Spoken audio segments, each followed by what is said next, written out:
everyone. Welcome to New to Hill Country Yeah, we're podcast. here today with Lindsey Matthews, the CEO of Birthfit, and she does a lot of other cool stuff. So we'll talk about all that. Before we get into that, let's just plug the sponsors a little bit. One of the sponsors is us, SBG Texas. Why should someone come to SBG Texas? SBG Texas is a premier martial arts gym. We teach jiu-jitsu for adults and kids. We have a really phenomenal kids program. We teach a lot of good life skills and all the great things. Kids been loving it. Also adult program. If you haven't done jiu-jitsu but you're interested, this is a perfect place because we have a foundation program.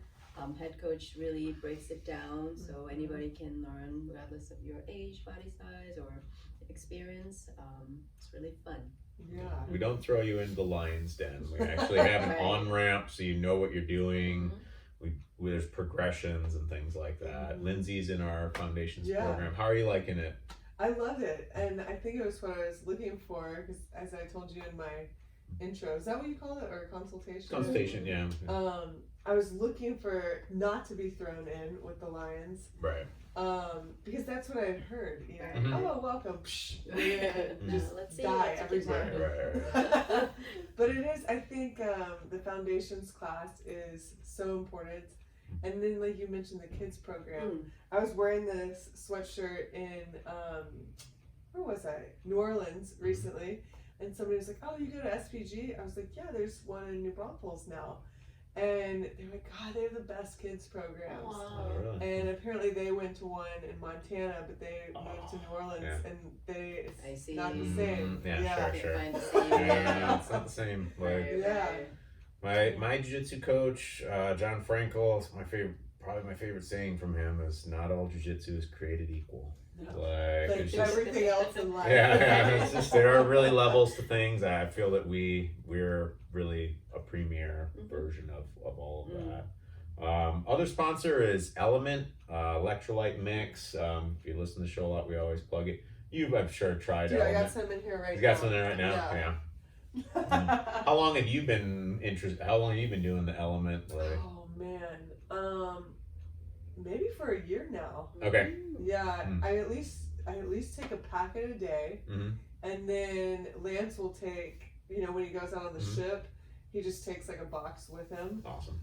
So it's on, subscription to our house. Sure. No, I understand. Like, Yeah. it's like it's really a game changer. It's hard to. Absolutely. You don't understand how it's going to change it until you've sort of done it. It's like, oh, I think I'm pretty high. Everyone's like, I thought I was pretty hydrated, and it's like, I feel way better all of a sudden, and it's like, all right, and then it actually tastes good.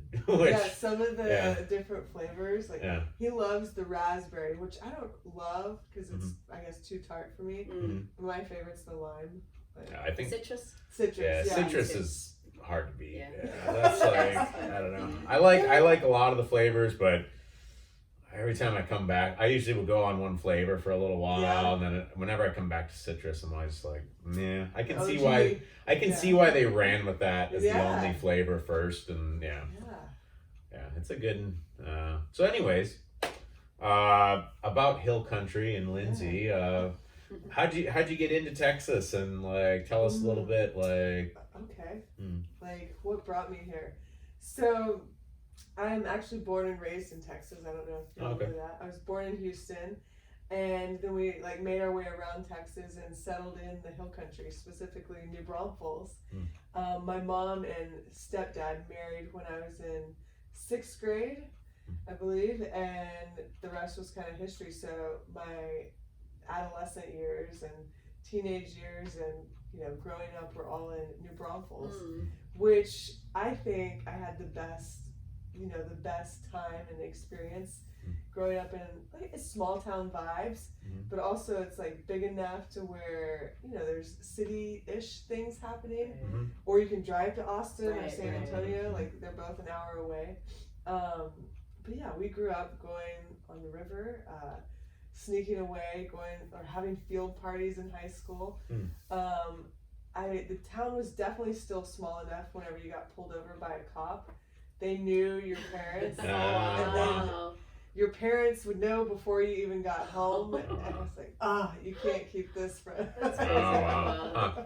I've kind of heard that. We had a few people who've interviewed, like Mark Hampton's been here since like the 60s. Really? Described like, it used to only be like 20,000 people or Yeah. something. And like everybody knew everybody. Yeah. Like, Yeah, I think when I was in high school, so I graduated high school in 01, and there was about 35,000 people here, and just 2 high schools, like New Braunfels and Canyon. And then there was Smithson Valley, and Smithson Valley was kind of new. But now there's like another high school out towards Canyon Lake, and Canyon High School doesn't even look the same. Like it doesn't. There were cornfields all around. Yeah, like Buc-ee's was not there. Buc-ee's. I know. So I think I lucked out with the experience I had in middle school and high school. Especially, if you were in a bigger city, from what I heard. Like I then went on to Texas A&M, which was huge, and you meet people from other towns in Texas, especially like Plano and stuff, and you realize that once you got in high school, some of these kids had to pick a sport to play in order to, like, if they wanted to be good at it. But I saw the opportunity, and like just like many other kids in school, to do multiple things, whether it was multiple sports or band or choir and a sport and things like that. You could pick like 2 or 3 activities and do it, and not have to specialize in one sport. I see. Yeah, which like at that, like 15, 16 years old, like how can you? What do you I didn't know myself. Right. Sure. like no way. It's crazy. Right. Yeah. Yeah. Gotcha. But my stepdad, he was born in Johnson City, and he grew up around here. So he's got stories for days, probably like the guy you mentioned about, this used to be over here, or this used to happen here. He taught me and my brother and sister how to play pool at Green Hall, so that's where we learned how to play pool. Nice. And I remember like, wow, this place is old. And I still love that place. We haven't been there. What? Seen You're it. not Enough, enough. not enough. I Like we've know. seen, but we anyways. It is We a run a place gym, to yeah. visit, yeah. Actually, I don't even know if it's open right now. That's Right? part of the issue. Right? A lot of our inability to see a lot of things in the last Right. year has been due to closing. Yeah, like, and I don't even drink, but just to go there and dance, and I certainly did used to drink, but like shoot pool, listen to. I saw Willie Nelson there one time. Oh wow! Which was epic. Yeah. Oh, nice. Cool. Yeah. Try that. But you gotta go check it out just to say you've been. Yeah, I think a lot of that stuff's just been closed. A lot. We haven't been able to explore much because of that. We've tended to just be a little, and then we run the gym 6 days a week and everything, so it takes You're in away. your own business, so you're tired. Then we have young kids, so it's not like after. Yeah, we yeah. go have a drink. Yeah. Yeah, Lincoln's not really ready for pool yet, but like, Lincoln's 5, by the way. That's for those who don't know. Yeah, it was a cool small town. I mean, hopefully, and I still think some vibes are still there. Just think it's grown so much because it is a place that people realize is kind of special. Like Rob Wolf realized it was special and moved from California. I was like, "What are you doing moving to New Braunfels?" with me, with I was us, so like, that was what? like a weird. Yeah. And then one of my best girlfriends, Emily, she's moving here with her family in January, and she's like generations like her family lives and was raised in Los Angeles, but she's like, I'm so over it, and they're literally moving like 5 minutes from here, so That's she's excited to get up. Wow. Yeah, I mean, not That's to awesome. dive into contentious waters, but I know a lot of the local Texans are kind of like, oh man, all these Californians coming. And I get that on some level, mostly just you don't want a lot more people here. But my thought on it is like, and there's a sort of negative tone towards the Californians. My thought is, those Californians that are choosing to move here are the good ones. You know what I mean? That's Like, what I'm that's kind of my take on it. It's yeah. like, and I know there'll be some cultural changes that will come with that, but also it's like, if they loved everything about California, they would be staying in California. Totally. You know, like they want something different. That's why they're coming here. And I know there's going to be a lot of variation within that, but that's just how I kind of like to think of Yeah. it. So We have this chat a lot because there's Emily, myself, and then our other friend Leah in a chat group, and it's, you realize, especially as you start to have a family, like you have your own values as a person, but then when you marry and you get in a partnership and then you start to have kids, and you like really hone in on your values and what you want in life and what you want out of life and what you want out of where you live and the city and the community. And you know, unfortunately, Los Angeles does not offer a lot for small business owners, families, any of that. And so you just kind of like weigh the risk and benefits, pros and cons, and it's like, well, there's a lot more negatives than positives. So I understand. we're out. Yeah. I mean, We always joked with her like, well, I want you to realize that what makes Texas great is that it is a red state. And so don't make it a blue state. And she's like, don't worry, like I realize that's part of the value system and I'm gonna vote a certain way. But regardless of like whether you believe, you know, red or blue or whatever, it does go back to the values and Sure. you know, for people to recognize that. And it's, I think this year more than ever has kind of brought that out and people realizing, okay, what I want in life and what's, you know, what's the big picture I want. And yeah. Sure. Ugh. Did you live here the whole time, or did you live in somewhere else? When I was growing up, well, I lived in New Braunfels till 2001. Then I moved to College Station for Texas A&M, and then I moved from College Station to Los Angeles in 2006. Okay. And then I spent 13 years in LA. Oh wow. And then I moved back in 2018. So what made you decide to move back? Well, it's interesting because I kept thinking, you know, I'm gonna grow up, right? I'll grow up Eventually you will. Sure, yeah, I know that feeling. Yeah. And then you start to realize, wow, okay, I am 34, 35, I'm getting up there. Yeah. But my ex, Logan, who's still a good friend of mine, we opened Deuce Gym together. And we spent, you know, some great years in Venice building a fitness community there, and he's still there and owns the gym, and it's, you know, probably the only good thing left in Venice. And one of the only gyms open, because it's all outside. Gotcha. That makes sense. It was an old garage, and so you can just open the doors and everything's outside. But we went through a breakup, and it was just hard for me to be in the community, which I'm sure like anybody that's gone through a breakup in their life, like, sure. I get it. But also I was gonna try to stay because I had a great community, like a work community. You know, in the birth world, I worked at 2 different birth centers, and I had some awesome connections with midwives and OB-GYNs, and you know, I built that up. And so I was like, what do I do? But long story short, I spent a bunch of time like on myself and my spiritual development, and one night something just told me, hey, you need to move back to Texas. And I was like, huh, okay, let's check this out. And literally I came, this was probably in like June or July of 2018 that I got this, some will say a download or an idea. And I was like, okay. And so the next month, like the first weekend in August, I came and I went to Austin.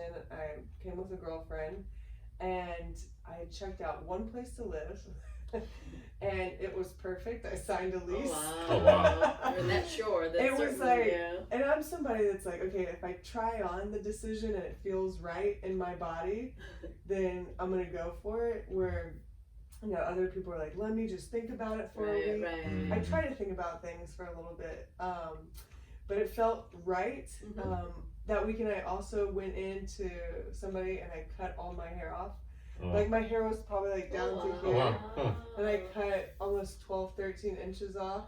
So it was like shifting all the energy. Interesting. Yeah, so I decided, okay, sign the lease, let's do it. Like the stars couldn't have lined better. I just knew it was meant to be. And that was August. So then in October, I lived with one of my girlfriends from about midway through September until the end of October. And then November 2018, I started driving back to Texas. And my stepdad met me and he drove with me and we kind of had a fun little road trip. And it was just perfect. So yeah, it was kind of like, I knew that chapter in Los Angeles and Venice and everything was done. And it just felt so complete. And I was like, okay, it's time to move on. That's awesome. Yeah. Probably now's a good time for you to tell us what you do and all that, because it came out a little bit. So yeah. I was like, what do you mean Birthfit? Yeah, so I own a company called Birthfit, and it started as a blog in 2012, 2013, and it was just my experience as a chiropractor, a birth doula, and a strength and conditioning coach. And so, or CrossFit coach at the time. So I like wore these 3 different hats. And I tried to keep them all in their separate lanes, but they all kind of like, you can't do that. You can't do that. You can't compartmentalize life as much as you want to. And so I just started writing, about my experiences, especially with women training and then being their doula or seeing them as a chiropractor and just all the stuff that I didn't know. And I probably grew up very similar to a lot of people, like I call it the standard American lifestyle, like the standard American diet. And I grew up watching birth on TV, like, scary, like, water breaks, all hell breaks loose. Like, everybody's screaming, she's screaming at her husband or whoever, I hate you, like, so whenever all this started happening for me and I got immersed in the birth world, like my belief systems around birth and being a woman and everything were completely being shattered. Because for one, like back it up, I grew up with asthma and there was a time where I got in the hospital really bad and they didn't think I was going to make it, but the hospital freaks me out. And so I kind of wrote off having kids. And I was like, if having a baby means you gotta go to the hospital, then we're not gonna cross that bridge.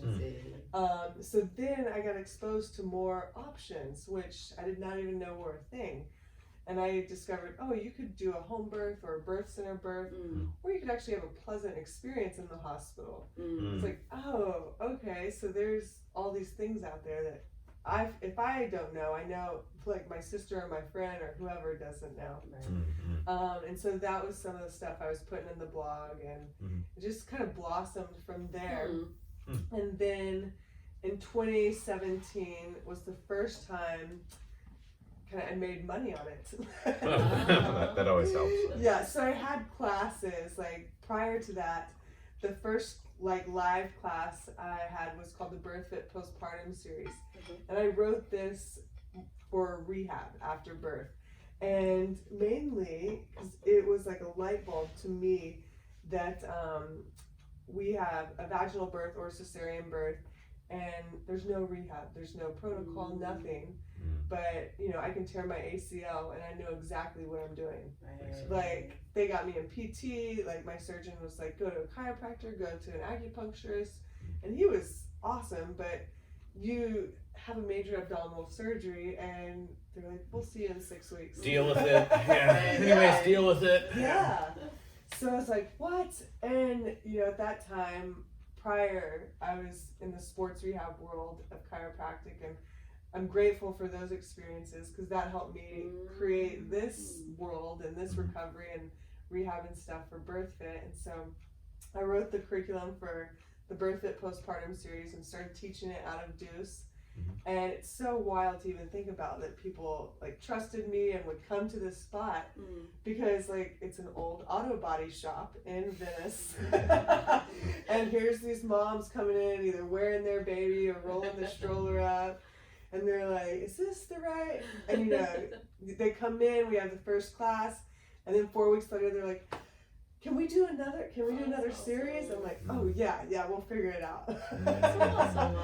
Yeah, so it was like break even until then. But then in 2017 was the first time that I started having seminars where I would teach other coaches and other professionals, and then we put like programming online for Ooh, people. Oh. Yeah. And prior to that, I was like, I don't know. People would ask me, will you just put some programs online? It's like every pregnancy and birth is different. I don't know. There's no one size fits all model.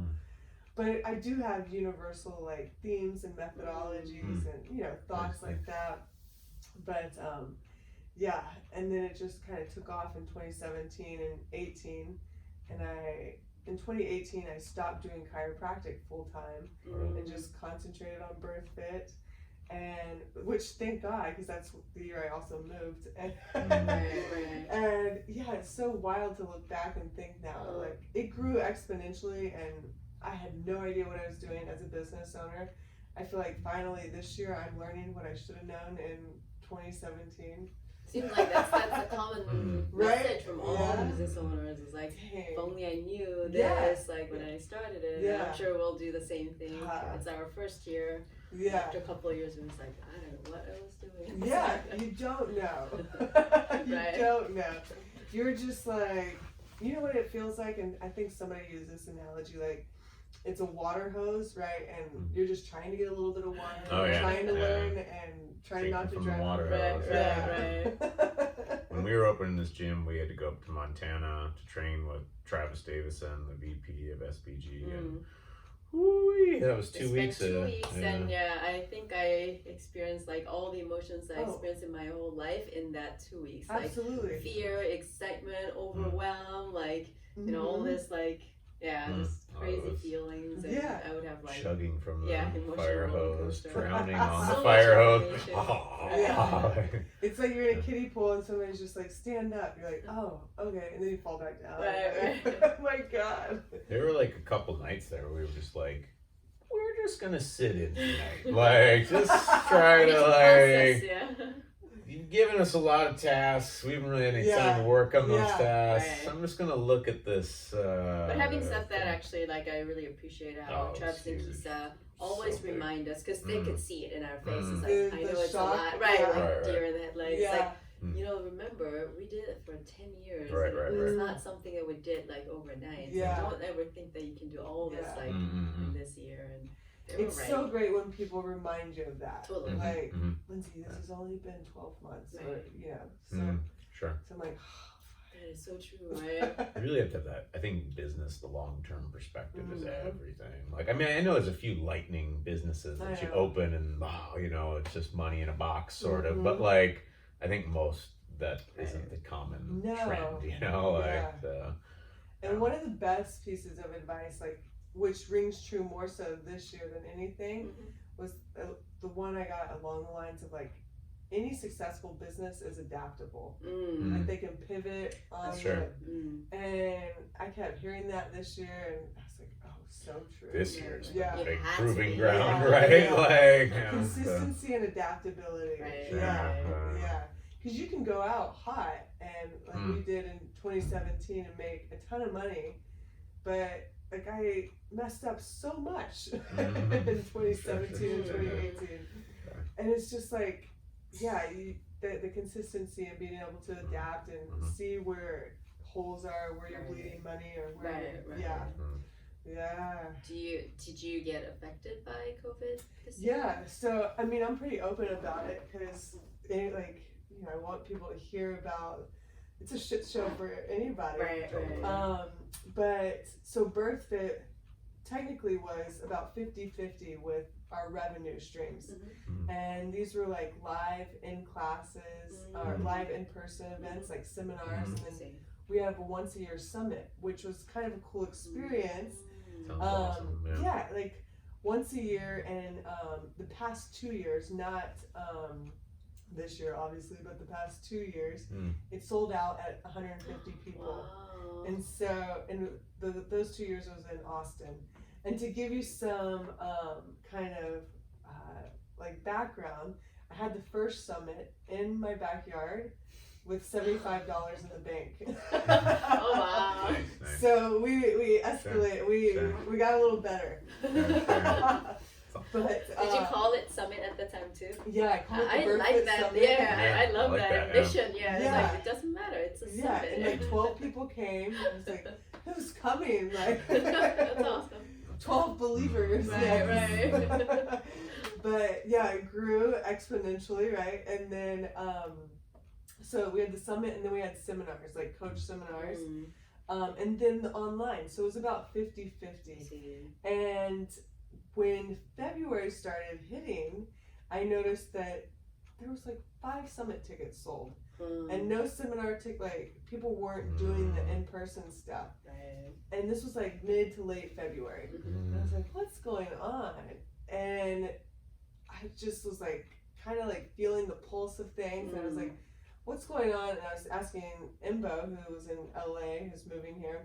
I was like, what's going on out there? She was like, this pandemic thing. Like, people are talking about a pandemic. And then literally I was supposed to go speak at a conference in Atlanta, like the weekend that they called the pandemic. And like on Thursday or Wednesday, I was supposed to fly out Thursday. On Wednesday, they're like, don't come, it's going virtual. So what?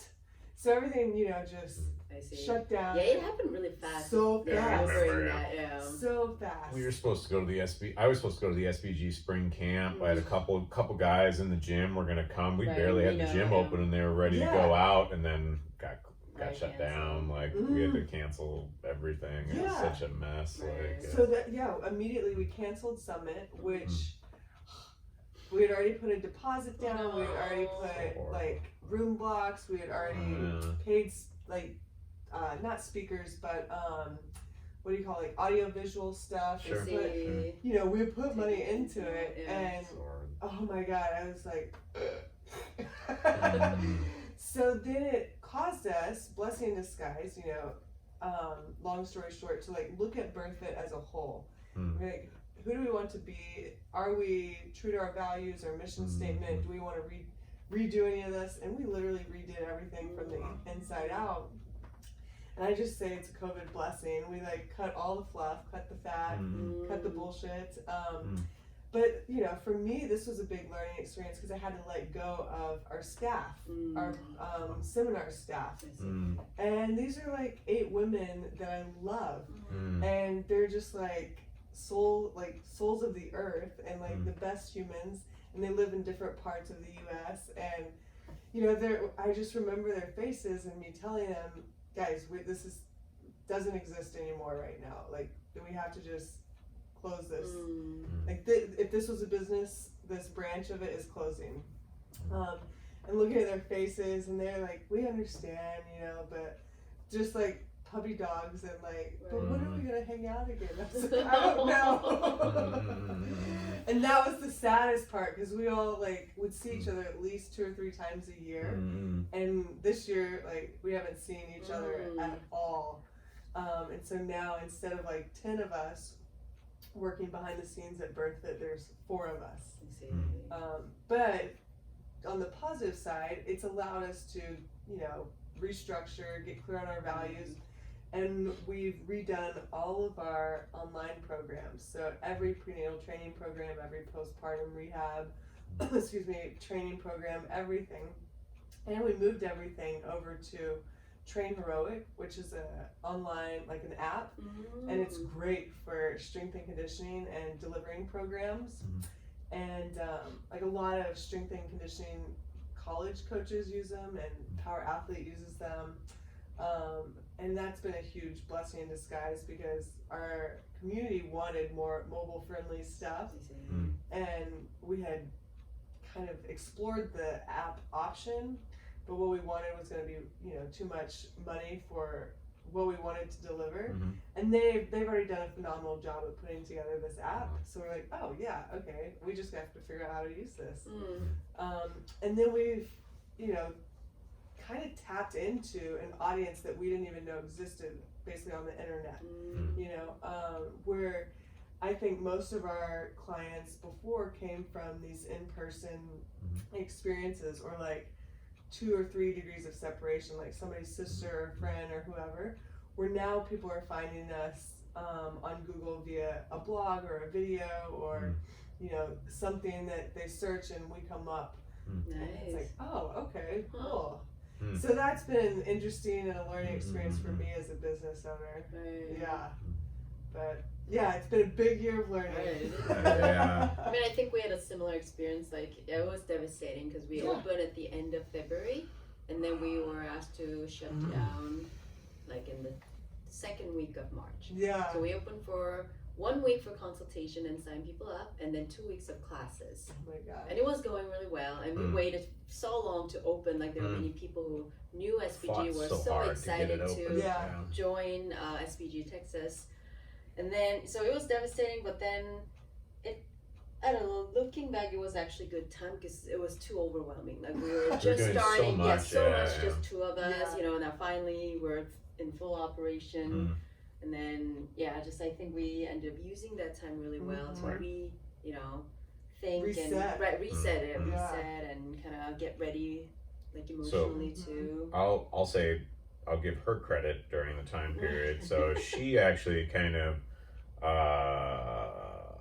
critiqued the foundations course, I'll put it mildly, and made me sit back down. And so, like, I have like a master's in education, so one of my basic skills is curriculum planning, and like my ability to like take materials that already exist but reorganize them into like a process and a flow. And like I hadn't really done that. I was just kind of taking what we already had and just shelling it out. And she was like, as a beginner to this, I don't follow where you're going, basically. And I think foundations at our gym is a million times better because of that. It was hard to take, actually. It was hard to take. I was gonna say, how do you receive that feedback? Not well at all. It's sort of like, what do you know? You just started. How dare you? Kind of, and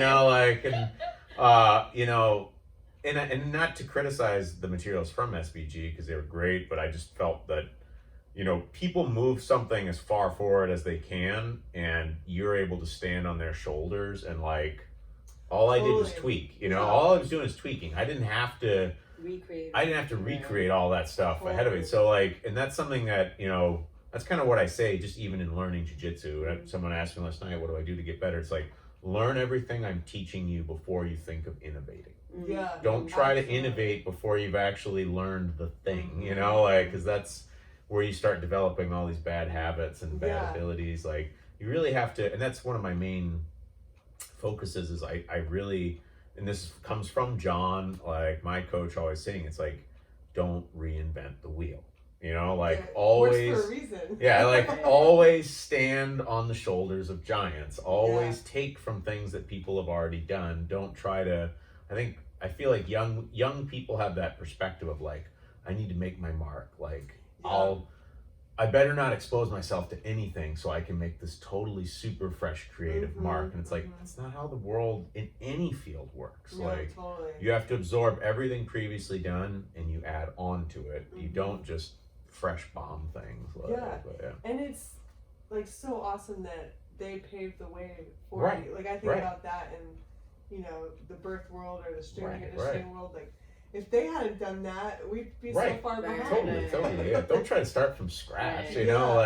You're just squandering all that effort, really. So that's always my goal, is to not squander existing knowledge, existing, know-how, basically, like as much as possible. It's not always easy, but that's like I think it took me a long time to get that too. But like, everybody wants to be the most original soul in the universe, kind of but it's only new is like an extra 1% on other existing ideas, not 99% or something. Such a small fraction. I have to get going to pick up these kids. Okay. So nice talking with You too. Yeah, you guys can finish up. Okay. Yeah, we'll finish Bye. up. We have quite a few podcasts where she has to pop out, and I keep running Mother's back. duty here. But I had like a fun thing I was thinking earlier on something you said about having just a fun anecdote, like you're talking about having the first summit in your backyard. Oh my gosh. And so I come from a couple different backgrounds. One is the jiu-jitsu thing, and the other is yoga. So I had like that's right. 22 years in that, and there was a point in time where I was really, as one of my teachers put it, like Mr. Yoga. Like I was called Meditation Mike in college. Like that's what everybody called me. I worked for this nonprofit for a very long time, 15 years, and just the Indian teacher that I learned so much from, Sri Ravi Shankar, is like, he's the man in India. Yeah. I mean, like, the prime minister's got him on speed dial. I mean, like, he's a big deal. Like they close airports when he arrives and stuff. Like, if anyone like of Indian descent is listening to this, they'd be like, oh yeah, they know exactly who he is. Like, especially if they've lived in the Bangalore region or something. But a story from him that I've always loved is his guru, his teacher was Maharishi Mahesh Yogi, and Maharishi Mahesh Yogi was the guy that taught the Beatles. So, so you know, like when the Beatles are the ones that really, you look at the yoga revolution, and there's so many things you could talk about the history of yoga, but one of the biggest things that brought meditation and yoga to the whole Western world was the Beatles getting into it. That's so interesting because they're so influential. Like, right. Their level of influence is they're just such a major cultural moment, and I think it's hard to imagine that, like, what a band today would have to do to have that kind of impact. It's impossible. But but Mahesh Yogi, like Maharishi Mahesh Yogi, like, there's this great story. Sri was his right hand man. He was just a young guy, like 16, 17, doing all this stuff for him. And they set up like a conference in India, and Maharishi Mahesh Yogi was never popular in India. He only really got his popularity outside of India, and like minor popularity in India, major popularity outside. Sri started off similarly outside, and now he's like huge in India. I knew him when he was big outside India and lesser known in India. But anyways, he was saying like Maharishi Mahesh Yogi put this conference together for like, he was like, organized it for 20,000 people, and like 8 people showed up or something. And my teacher, he's young, Sri Ravi Shankar, was like, what do we do? And he's like, organize the next one for 40,000 people. Yeah. And he was like, they'll think we're crazy. And he was like, and I love this answer. The answer was, they already think we're crazy. Okay? Like, they're not gonna ever think we're not crazy. And he's like, if we organize it for 40,000, we'll get 16 people. Like, which I was like, we'll double. And I've used that for years, because I've had and I'm sure you've been here with this, where it's like you organize the thing and you show up and there's like a person. One guy shows up and you're like, and I think the difference between people that kind of, I don't know what make it means, but like you still have to sit there and teach that. Do you know what I mean? And it's like the practice of it. Right. And in those years of repping like classes, I would have these yoga things, and it was like no one showed up a lot of the time, and then or one person showed up, and I still taught, and I just went through with it, and people were like, "Are you sure? Shouldn't I go?" You know, it's like, no, we're just gonna do this, and it's like, all those years of repping just it made all the difference when there were 10 people, and then 20, and then now I have bigger classes and stuff like that, and just you cannot. Sometimes you have to sit back and go, okay, am I putting the word out here? Or like, is this the right time?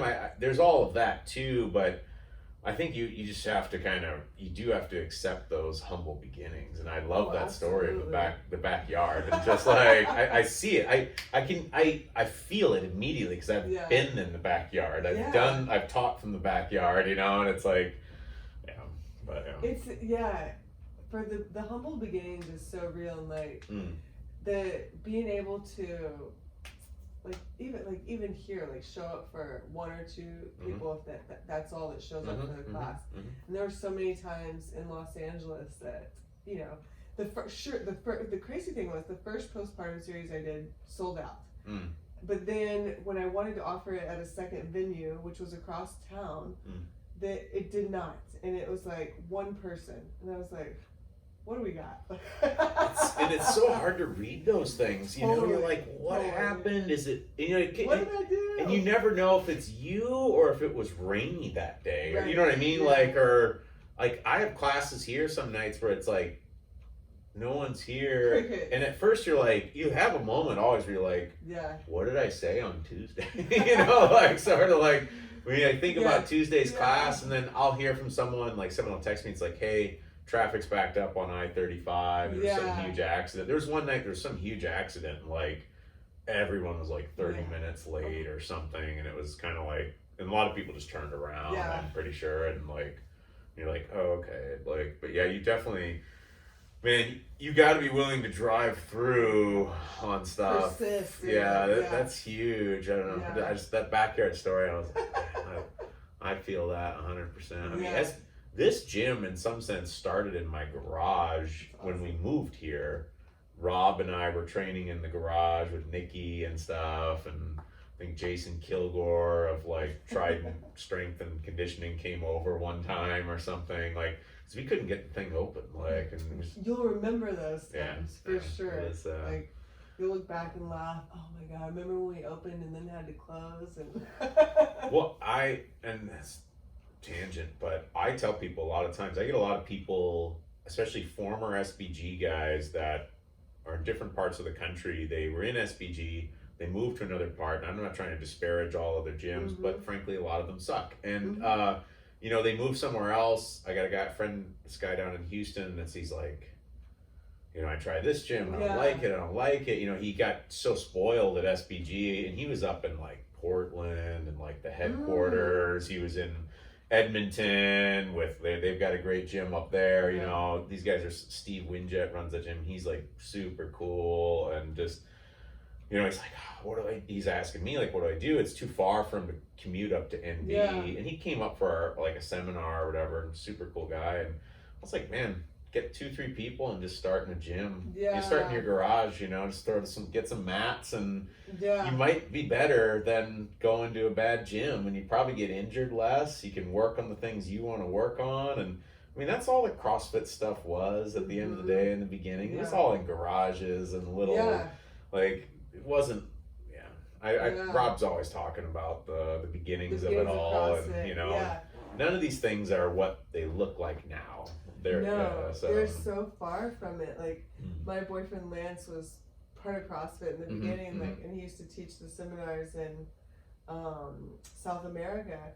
But he said, I forget, he learned about it when he was in the Marines, and he randomly ran into Greg Glassman's ex-wife, and he which one? He ran into her. He was working out, and she was like, you would probably like this thing called CrossFit, and he wrote down the website, and he took it back to his computer and looked it up, because we didn't have, you know, all the phone accessibility we do now. And he looked it up and was like, oh, okay. And so he started doing main site, just basically wherever he could. And that's, you know, was the beginnings. Which is so far from what we see now with the games on TV or, I find a lot of inspiration in that. I think other people hopefully can find that inspiration. If you're driving in that direction, not everybody has to be an entrepreneur or something. Like, you gotta want it. You gotta want it, but you definitely can't. It's really easy to get lost in that idea of like, I'm an entrepreneur today, tomorrow I'll have a Fortune 500 company or something like that. You can't hold yourself to that standard, or it just becomes, you'll never get off the ground on anything. You gotta get in the backyard, gotta get in the garage, gotta, you know, just got to do all that stuff. Glassman's, like, I don't know really hard. I know so little about CrossFit, actually. I just kind of, but I happen to know a fair number of people connected to it. That's the weird thing. So, like, I know very little, but I was over in Korea training jiu-jitsu, and it was early in my jiu-jitsu training. So this is like 10 years ago. John Frankel, my coach, is from Chico and just knew Glassman. Whoa. He just knew him. So, and Glassman used to let him train with him for free. So Glassman was like, oh, you're a grad school student. John was doing his PhD at Harvard. So he's like, oh, you don't have any money. You can just train with me. And then when John went back to Korea, he had already started jiu-jitsu in Korea. He's the godfather of Korean jiu-jitsu. But like, he brought CrossFit over. And I remember him just saying, like, that was the first time I heard it. He's like, oh, I'm going to do a CrossFit workout next Thursday or something. And then people kind of described it. I was like, that sounds scary. I was like, I don't think I can do that. And that's how CrossFit started in Korea. So John started jiu-jitsu in Korea and started CrossFit in Korea. By, you know, and he knew of it basically because he'd already run the gym with Rob Wolf for like a year in Chico. And then he was like, I don't want to run a gym. And like, I'm going to go back and I mean, he has a PhD in Korean literature, so academia pulled him back in. Yeah. It's weird. Getting the PhD pulled him out of academia. And then pull him back in? The gym pulled him back into academia, okay. and now he's really good at balancing both worlds, kind of, which is, I was an academic too, so I don't know if you know that about me, but like, yeah, I was a professor and for 10 years and stuff like that, and I pulled myself out of academia into the gym world. Most people in the academic world you couldn't pull them out for anything, sort of. They're stuck there? They're stuck there, and they're kind of obsessed with it. Okay. To get a PhD, you sort of have to have an obsession, and like, that's why I never pursued the PhD. I just realized there was nothing I was obsessed enough about to. That's a good realization. You got to like it so much that you'd be willing to hate it. That's what John told me, or someone told me that. It's like, you got to love something enough to be willing to hate it.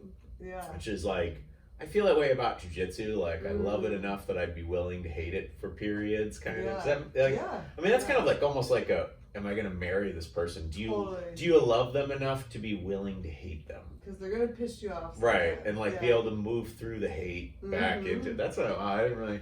I always thought it's so academic, but that's pretty good. It's a good way to put it, because you know, with like your passion, your Birthfit for me. Over the last 2 years, I've gone back and forth. Like, is this really what I want to do? Is this do I really love this? And you must hate it some days. Like, it's got to be like, yeah, I'm sure. Like, but then you get, and I'm sure it's similar to you, where I would get messages or cards. Like, I don't know how people would find my address, but they would send me something like a small gift and be like, I made this for you. I know it's not much, but I just want you to know how much you impacted my birth experience. And I'm like, whoa, okay.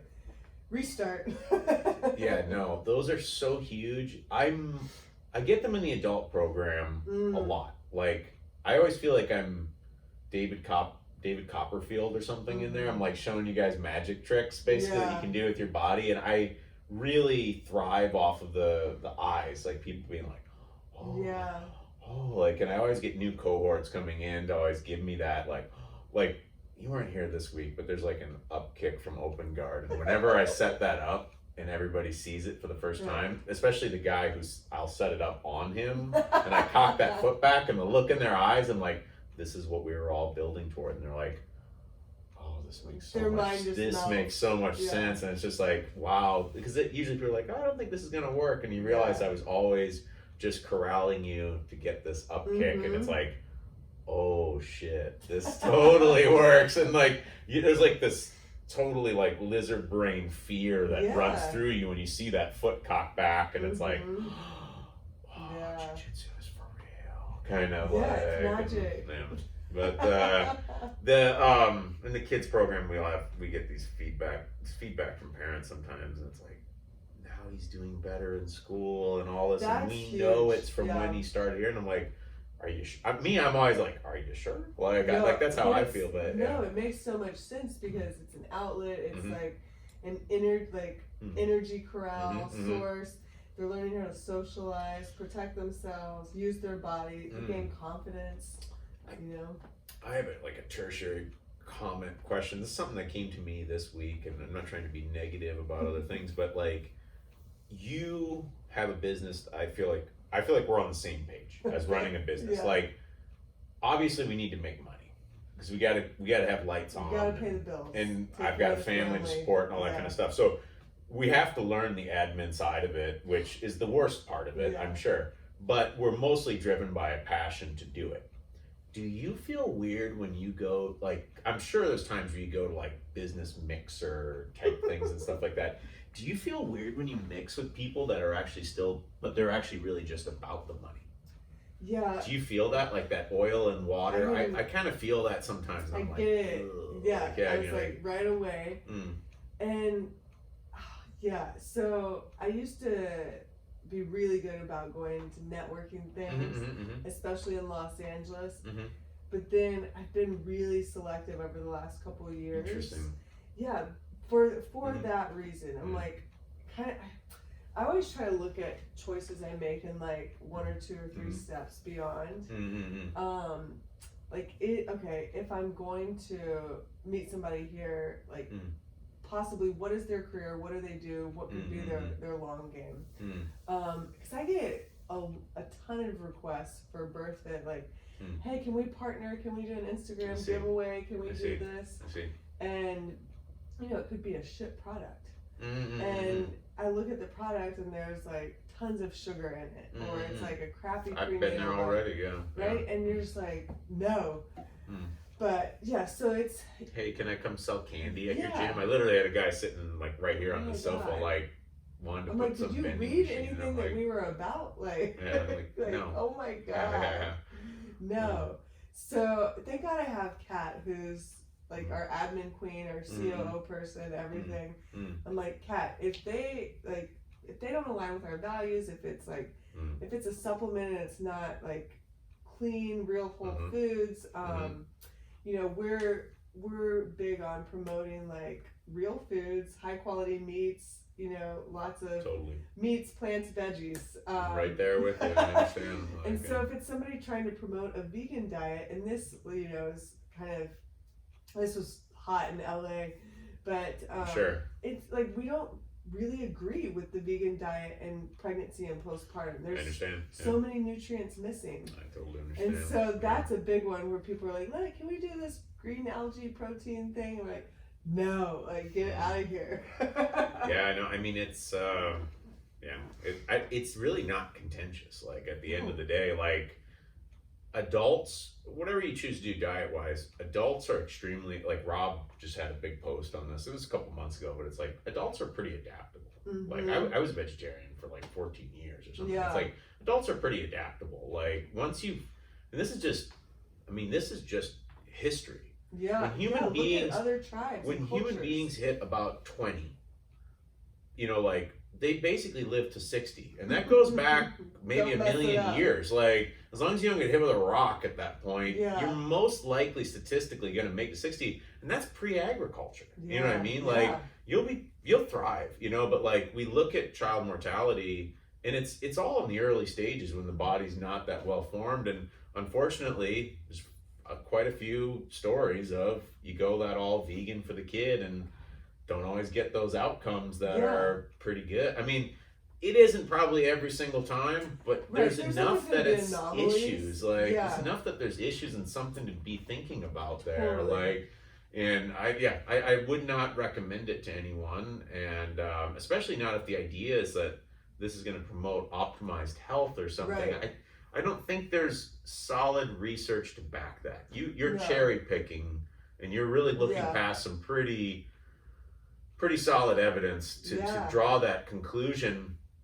I mean, get them through the formative years, and if you feel like that is if you really believe in the ethical arguments, the environments, which I personally don't agree with, but fine, I get it, but I don't think you're on a good grounds from the basis of like this nutrition at early levels. I don't see it. Like whenever Birthfit started, I was like, we have 4 pillars. They're fitness, nutrition, mindset, and connection. And so I dove big into nutrition, and I looked at nutrition, you know, different cultures and tribes around the world, and like even some of the, I don't even say seminars, but learning weekends and weeks and retreats that I would do were with, you know, outside of the city, and people would come up from Mexico and teach us, and it was super interesting. But they would, like, cultures would save their organ meats and the raw dairy and eggs and like all that, the nutrient dense food for those people trying to conceive, pregnancy, and the first year postpartum. And it makes so much sense. And you know, the crazy thing is, anytime I get somebody that comes into my chiropractic office to ask, can you help with fertility? And the first thing I ask them is, do you eat meat? And if they say no, I ask them why. Like, can we explore this? And if they say yes, and then I ask them what kinds. If it's just chicken, I'm like, oh, okay, we need to branch out here. But then I'll usually put them on an organ supplement. I'll say, I need you to explore some type of organ meat supplement. Just because in our diets, like, we don't eat liver. We don't eat nose to tail. You know, it's just I feel like the science I feel like when I went vegetarian, the science wasn't as clear. No, it's Like, foggy. and we understood things fairly poorly, and now it's more like bioavailable nutrients within food. The understanding of that has changed dramatically. Like, where it's like, we were just like, you know, back in just as like 1998, 99, it was like, this has this much iron. Oh, this has this much iron. It's like, iron isn't all the same. We've since totally improved. We're like, oh, actually, this iron your body will absorb, this will pee out. You know, like, so you won't absorb it's any iron, of this. but your body doesn't absorb it, so it doesn't really Totally. matter if it's this high in iron, and often isn't even that high in those. Right. So like, just stuff like that. I mean, just not. The more I learned, that's what took me out of vegetarianism. Really, it was just more research kept coming out, and I'm like looking at it, and I'm like, why am I still doing this? Like, and it was more of like a pattern for me than anything else. So at that point, a habit, I suppose. I was just going to say, it becomes habit and then comfort and It was tricky to break it in some sense for me, but it just made the most sense for me. And right away, my athleticism, I'd already been doing jiu-jitsu for years, and this is about, already my jiu-jitsu got so much better. I wasn't injured nearly as much. Like, just everything, like, I used to just get all banged up, and I would heal so slowly. I would have to avoid the gym. I was just healing so slowly on stuff. Something would get a little off, which still can happen, but like the rate of recovery for that was like 4 months instead of like 1 week. You know, like, so. Think about like postpartum, you're healing all the ligaments and tissues and muscles. And so we're like bone broths, organ complexes, slow cooked meats, like get all of that in you, get all the glycine, get all the amino acids, everything. And for somebody, you know, in LA, this was, can I drink smoothies? Or they're cold, and your body, like postpartum's a cold state if you're into Eastern medicine, and so they're like, absolutely not. Like, you need warm teas, warm foods, and every single, like, now it's almost mandatory for people that are working with us. Like, you have 30 days lying in, and that's focused on what you put in and on your body.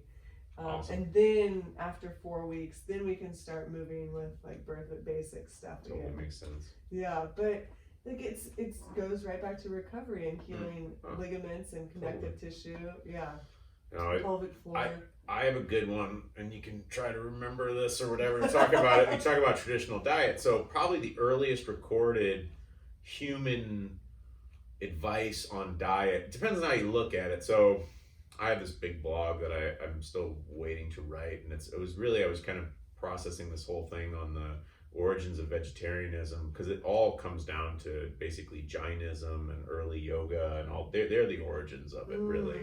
And the Jains are extremely, I mean, this is a religion, it's the height of idealism on some level, where you're not going to eradicate any life form to where you're walking with like a broom to push, you know, insects out of the way. You go naked because an insect might get caught in your fabric. I mean, it's extremist in a very profound way. That being said, so like, and I'm used to dealing with like Indian and like Indian populations and stuff like that. Typically very vegetarian, but like, if you look back in the Rig Veda, which is the oldest real, like, sort of in some sense one of the oldest texts that exists on the planet, okay, it was passed on orally well before it was ever written down. So this is an oral tradition that really goes before written traditions. The earliest dietary advice that exists on the whole planet is bone broth soup for pregnant women. And it's like, so, and that's the thing too, like, and this is something that, you know, the modern Indian psyche has difficulty processing, is that all the Rig Vedic poetry and all that, they're all cowboys, they're cow herders, and they're all eating beef and suggesting that you eat beef. Hinduism is an amazing thing that has changed over like so many years, whereas now it's like no beef, don't eat beef, but like the origins of the Vedas is all cowboys herding cows, and it's impolite not to serve your guests beef and stuff like that. So it's a wild thing. And in a person, I'm sure like a Hindu scholar could sit down and explain to me the change, and they have their reasons, they have their orthodoxy for that. That's fine. I don't have any problems with that, but they're just here are these facts that exist though at the beginning though, like where it's like, you know, the earliest dietary advice we can find, and this is like, you know, basically bone broth for pregnant women. Like that's amazing. Yeah, it is amazing. Like, and so there's something, I don't know. So when I found that really, I was like doing this really deep dive because I have this strong academic background in the yoga field and stuff, and I love the academics of it all and everything. And I still read, you know, that work here and there, even though it's just onerous and irrelevant to most people. But people just tell so many lies about the yoga tradition that I just get tired of it. And I feel like it got so, and I don't know much about yoga because I've done yoga teacher training, but I'm sure it was very commercialized, and that's kind of what I feel happened, is that it lost the essence of it. Well, I mean, just everything you're seeing in the 20th century is gymnastics at the end of the day. I mean, this could be a whole podcast onto itself, but like, essentially, have you ever heard of like the physical culture movement in the early 20th century? So everything in fitness that we're doing today is basically the physical culture movement of the early 20th century. It's like people moved off the farms into the cities, and they were like suddenly getting out of shape because they're in cities, and this physical culture movement started all over the world. You start seeing bodybuilding and all this kind of strength training, all this kind of stuff, because they weren't on farms anymore. You go from 40% of the population in the early 20th century is on a farm to by the 1970s 1%. Wow. You know, it's just this huge shift, right? And yoga was really just this meditative component of Hinduism, and it is very little to do with bending and stretching until the early, like around the 1920s.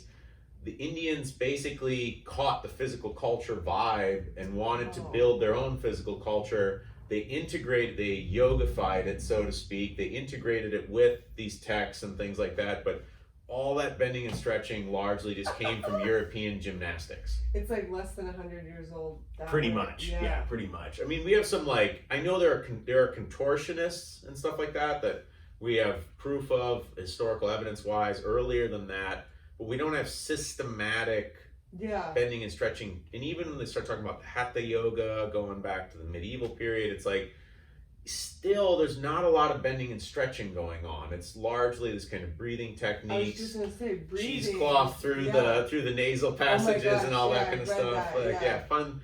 It because it was physical, but it didn't mean that they were necessarily doing physical activity. It was like lifestyle. Now, did anybody bend and stretch for 4,000 years in India? Probably. But that's true everywhere. Yeah. There's never going to be a culture where there's only so many ways to bend your body in different directions, right? Yeah. All the Sanskrit naming and all that kind of Surya Namaskar. Surya Namaskar, the sun salutation comes from a bodybuilder. Dang. It doesn't come from like an Indian text. Like there's all this kind of fascinating stuff. You can reach out to me and ask me about the best books to read. It's fascinating. I mean, and it doesn't cheapen it. It doesn't make it bad, but just don't go around telling lies. That's my kind of thing. It's like, I don't think there's anything wrong with Iyengar and his teacher developing these things, but there is a lie there that like, this goes back forever. That's not really true. It's still a cool thing in and of itself. Yeah. I don't have to lie about things for them to be cool. It's like you going like, Birthfit began 2,000 years ago. It's like, but it didn't, you know? Like, crazy ladies. It's like, it can be good on its relative merits right now, and that's fine, you know? Like, and that, I don't know, there's just weird parts of the tradition. Meditative stuff is 2,500 years old. That stuff is that old, but also it's simply gotten better over time. I don't want to do what they did 2,500 years ago. That'd be like saying I want to heat my home the way they did it 2,500 years ago. Like, it's a technology that improves over time. Like, we constantly get better, not constantly look for what it was that. Anyway, so I can go on. The meditation and the breathing was what got me, like what I loved about yoga. And then I was I liked training because it gave me more insight, but then I was like, I don't know about this. I need to read more, I need to learn more. I mean, a lot of the stuff people are doing is really balance oriented. They say they're working on your flexibility. I would argue when I look at most modern forms, I feel like they're working on your balance more than your flexibility. And I don't have a problem with that. That's fine. But again, I don't like bait and switch stuff. Like I don't want like, oh, come in and do jiu-jitsu. It's gonna improve your like. You have these gyms like, oh, I'm gonna improve your self-defense. Lose weight. Yeah. In 5 days. Yeah. You gotta be true to what it actually is. Totally. But we should probably get rolling on here. Yeah, I'll go on and on. But it's so good having you on, Lindsey. Yeah, hey, thank you. How do people find out more about Birthfit? Like what's Birthfit.com. Okay. Birthfit.com, Birthfit on Instagram. Those are really the easiest places, or you can just email us at info@birthfit.com. Perfect. Yeah, Perfect. easy peasy. I always like to have that at the end so people don't have to hunt back through. Thank you. Yeah, thank you. That was fun.